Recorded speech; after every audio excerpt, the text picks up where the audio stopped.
Hello students, how are you all? I hope you all must be enjoying at your home and you all are absolutely fit and fine at your place. Okay, so children, do you remember what we have done in our last lecture? Yes, can anybody tell me what we have done in our last lecture? Good. So we have started with our exercise.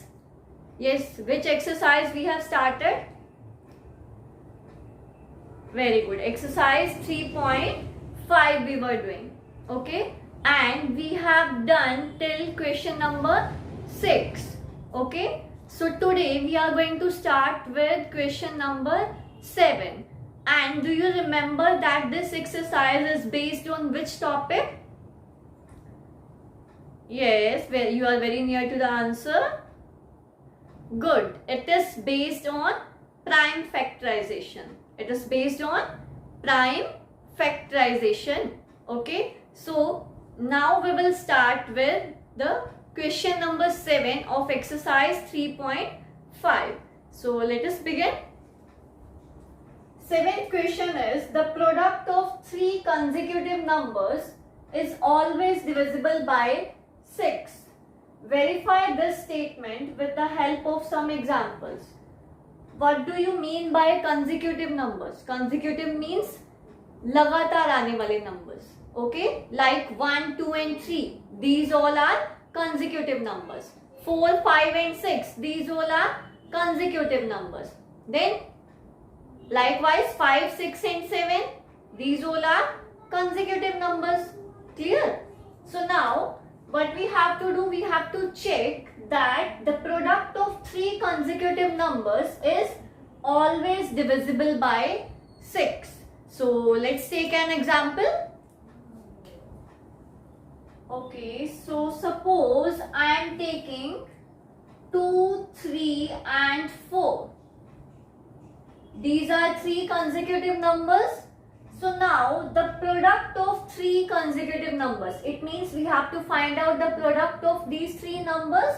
So the product will be equal to 2 multiplied by 3 multiplied by 4.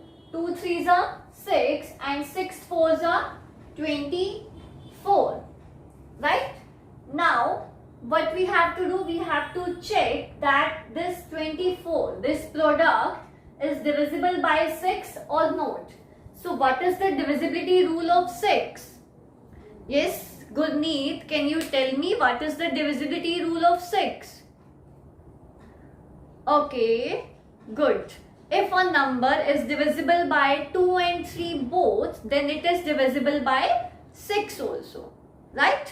So now we will first check the divisibility of 2 and 3. If it is divisible by 2 and 3, then it will be divisible by 6 also. So, for checking the divisibility of 2, as we can see, as there is 4 on one's place, so it is divisible by 2.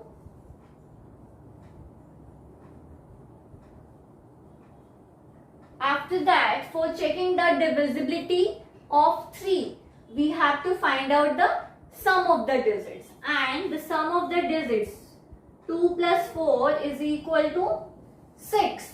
If 2 plus 4 is equal to 6 and this sum is divisible by 3, 6 is divisible by 3, so it is divisible by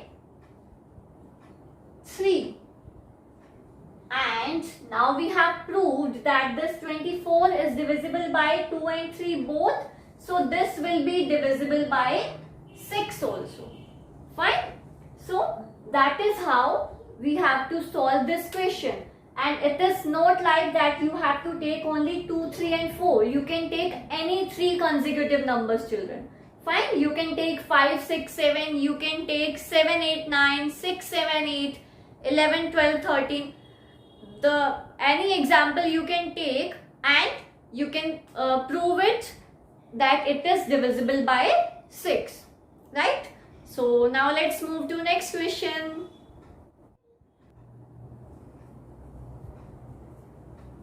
Okay, so children, eighth question is your homework. It is somewhat same like question number 7. You have to try to do yourself. Fine, now let's move to ninth question. And children, ninth question you have to do in book itself. No need to do in notebooks. Fine. So let us start with question number 9. Question number 9 is, in which of the following expressions prime factorization has been done?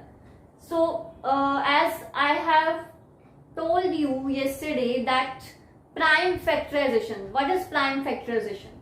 If a number is written as the product of its prime factors, then it means it is prime factorized.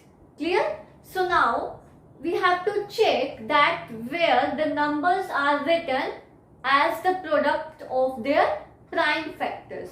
Okay? So let's come to A part first. 24 is equal to 2 multiplied by 3 multiplied by 4. As we can see that this 2 and 3 are prime numbers, but what about this 4? This 4 is a composite number. So it means it is not written as the product of prime factors. So it is not prime factorized. Now let's come to B part. B part, 56 is equal to 7 multiplied by 2 multiplied by 2 and multiplied by 2. Now this 7 and this 2 is prime number. If 7 and 2 are prime numbers, so it means it is written as the product of prime factors. So here we can say that it is prime factorized. Fine. So this B is the expression where the prime factorization has been done. Now let's come to C part. 70 is equal to 2 multiplied by 5 multiplied by 7. As we all know that 2, 5 and 7, these all are prime numbers. So it means it is written as the product of prime factors. So these are prime factorized. Clear? Now let's come to 54. 54 is written as 2 multiplied by 3 multiplied by 9. But this 9 is a composite number. If it is a composite number, it means it's not prime factorized. Fine. So only B and C, these are the two expressions which are written as the product of prime factors. Clear? So this was the solution of question number 9. Now let's move to next question. Then we have question number 10. Question number 10 is, determine if 25,110 is divisible by 45. So children, you must remember that if a number is divisible by two co-prime numbers, then it is divisible by its product also. Yes, we have done this concept. So 45 can be written as 5 and 5 multiplied by 9, and this 5 and this 9 are co-prime numbers. So children, if we have to check that this number is divisible by 45, so first of all we need to check the divisibility of 5 and 9 for this number. If this number is divisible by 5 and 9 both, then it will be divisible by 45 also. Okay, so let's check the divisibility of 5 and 9 for this number. So we have given this number, and as there is 0 on one's place, so this number is divisible by 5. Because what is the divisibility of 5? The ones place digit should be 0 or 5. So here we have got 0. So it means it is divisible by 5. Now let's check the divisibility of 9 also. So for checking the divisibility of 9, the sum of the digits should be divisible by 9. Now let's check the sum of the digits. Sum is equal to 2 plus 5 plus 1 plus 1 plus 0. 2 and 8 plus 1 is 9.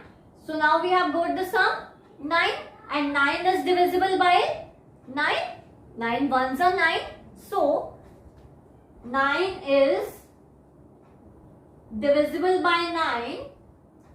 So 25,110 is divisible by 9. So now we have proved that this number is divisible by 5 and 9 both. So if it is divisible by 5 and 9 both, so it will be divisible by 45 also. Right? So we can write here as it is divisible by 5 and 9 both. So it will be divisible by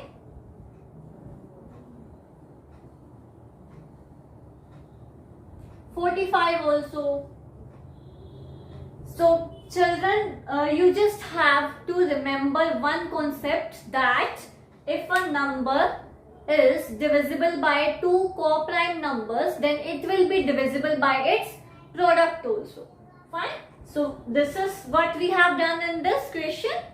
Clear? So now let's move to next question. Now question number 11. Question number 11 is 18 is divisible by both 2 and 3. Yes, 18 is divisible by both 2 and 3. It is also divisible by 2 multiplied by 3, which is equal to 6. So if 18 is divisible by 2 and 3, 18 is divisible by 6 also. But why? We have done in our last question also that if a number is divisible by two co-prime numbers, then it is divisible by its product also. Okay. So similarly, a number is divisible by both 4 and 6. Can we say that number must be divisible by 4 and 6? Number must be divisible by 4 multiplied by 6, which is equal to 24. Can we say that if a number is divisible by 4 and 6, then it will be divisible by 24 also? Yes, can you say? Okay, no. But why no? First of all, children, 4 and 6. Can you say that 4 and 6 are co-prime numbers? What are co-prime numbers? Sorry, if the common factor is 1. If the common factor is 1, then only these numbers will be the co-prime numbers. So what about common factors? They have got 2 also as a common factor. So it means these are not co-prime numbers. If these are not co-prime numbers, then how can their product, how can a number will be divisible by its product also? Okay. But we have to explain this with the help of an example also. So what we will write here, it is not necessary because 12 and 36 are divisible by 4 and 6. 12 and 36, these both numbers are divisible by 4 and 6, but these are not divisible by 24. Okay, see, 12 and 36, these both numbers are divisible by 4 and 6, but these are not divisible by 24. So from here only we can say it is not necessary that if a number is divisible by 4 and 6, then it will be divisible by 24 also. So the only case is if a number is divisible by two co-prime numbers, then it will be divisible by its product also. Right? So this was the solution of question number 11. Now let's move to last question of this exercise. Then the next question is, I am the smallest number having 4 different prime factors. Can you find me? So children, first of all, just have a look here. We have to find out the smallest number having 4 different prime factors. So first of all, we have to take the prime factors, and the prime factors should be different. So it means we have to take 4 different prime factors. So if suppose I am taking 2, 2 is a prime number, 3 is a prime number, 5 is again a prime number, then 7. These are the first 4 prime numbers. So if I'll find the product of these first 4 prime numbers, then I can get the smallest number which is having 4 different prime factors. Yes? So this is what we have to do here. We just have to find out the product of first 4 prime numbers, and we will get the smallest number which have 4 different prime factors. So if I'll find the product of these 4 prime numbers, then what will be the number? 2 3s are 6, 6 5s are 30, and 37s are 210, and 210 will be the required smallest number which is having 4 different prime factors, and 4 different prime factors are 2, 3, 5 and 7. So we can write here, so 210 is the smallest number,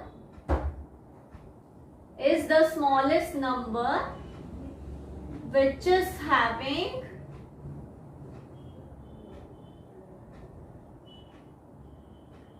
4 different prime factors,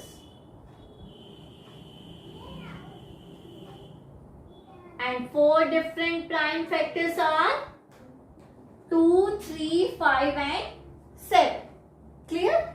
So children, we have completed this exercise today, and in our next lecture we are going to start with next exercise. Right? So that's all for today. Thank you so much. Goodbye.